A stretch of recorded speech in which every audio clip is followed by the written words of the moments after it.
Let me start with a simple question. Have people ever put a label on you that did not fit?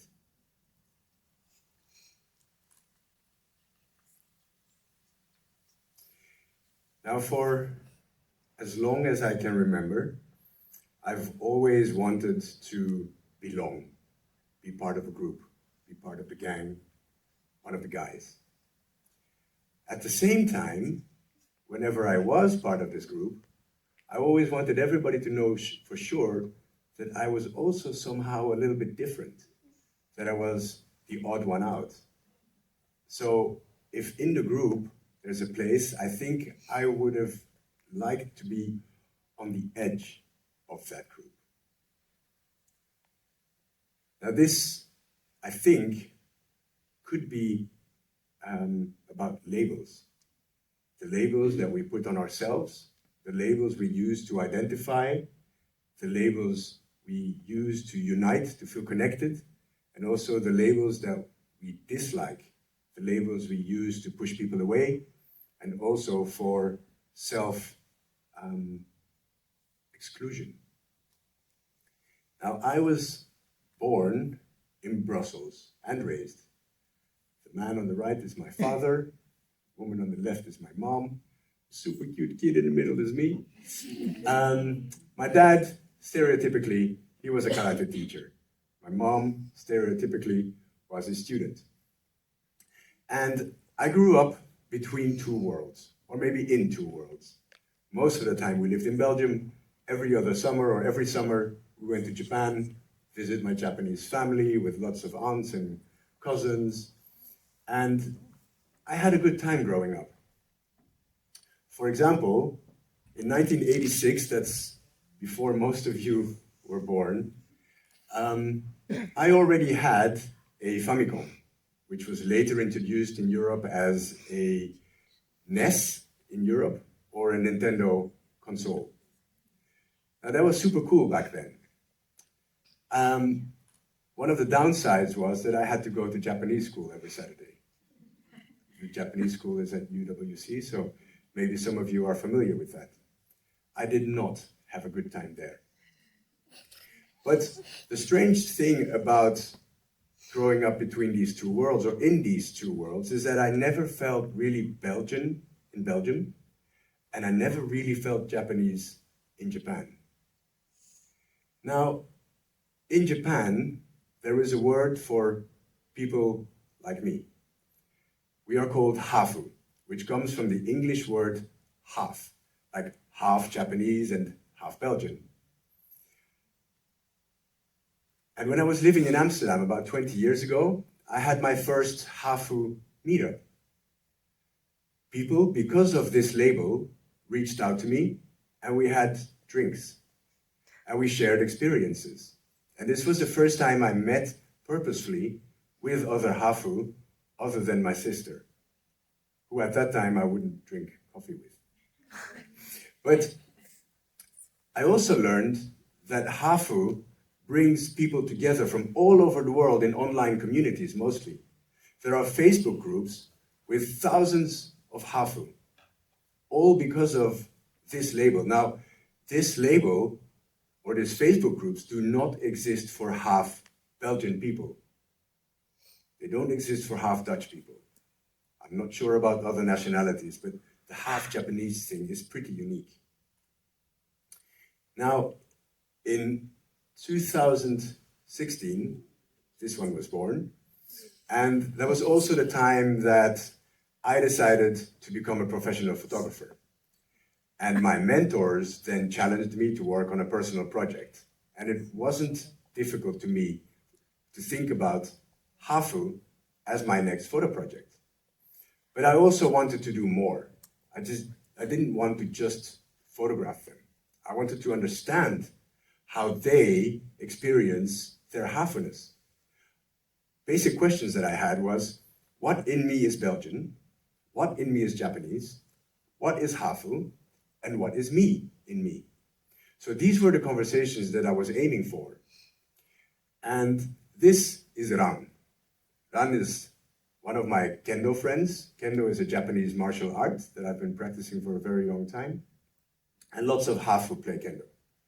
So I went to his house and I talked to Ran, and we had a very interesting conversation for 1 hour. That's the time that I set for every conversation that I would have with people that I would photograph after that. And we talked about all kinds of topics, about the food we ate, about the longing, the cravings. And at the end, I asked him, Dan, do you have a question that I can take to the next person so that my conversations with the next hafu becomes more interesting? And this was the question he had for me. Have you ever wanted to look less or more Japanese? Now here as well, the thing is cut in half. Right? So this is my hafu question. But have you ever wanted to look less or more Japanese? And I was cycling home. Remember, I was living in Amsterdam. And all the way home, I thought, yes, yes, to both. As a child, I don't know if you remember the picture, but I was wearing shorts. Until about 10 years old, I had not worn anything but shorts. I did wear shirts, but I mean, as bottoms. And this was my idea of looking Japanese. Only later I learned that my idea of what Japanese looks like was based on my Japanese cousins in summer in the south of Japan. But still, I went through cold winters in shorts. Later, when I was 16, I dyed my hair blonde, or kind of orangey, because I wanted to look more white, or Belgian, or European. When I was done, my hairdresser said I did look more European, but an ugly European. But still, so these are the things that I went through to fit in or to push another label away. But this question of Ran, I thought was so interesting that this would be the format to go with. So my photo project would be called Hafu to Hafu. So from one Hafu to the next. And over the years, I photographed about 150 people. And these are some of the questions. Do your parents have contradictory expectations of you? Now, sometimes the kids are from intercontinental marriages, interracial marriages. Another one, why are we more light-hearted around other hafu? There are topics that I can discuss with hafu that I cannot discuss with you, because you will not understand what I mean. And a very simple one, where do you belong?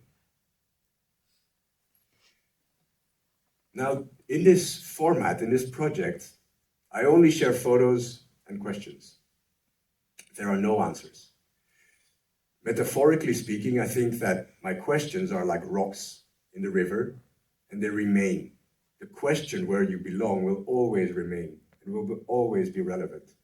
Whereas the answer you give to a simple question like this will be different today, tomorrow, yesterday, in Belgium, in the Netherlands, in Maastricht, in a theater, outside, in Belgium, in Japan.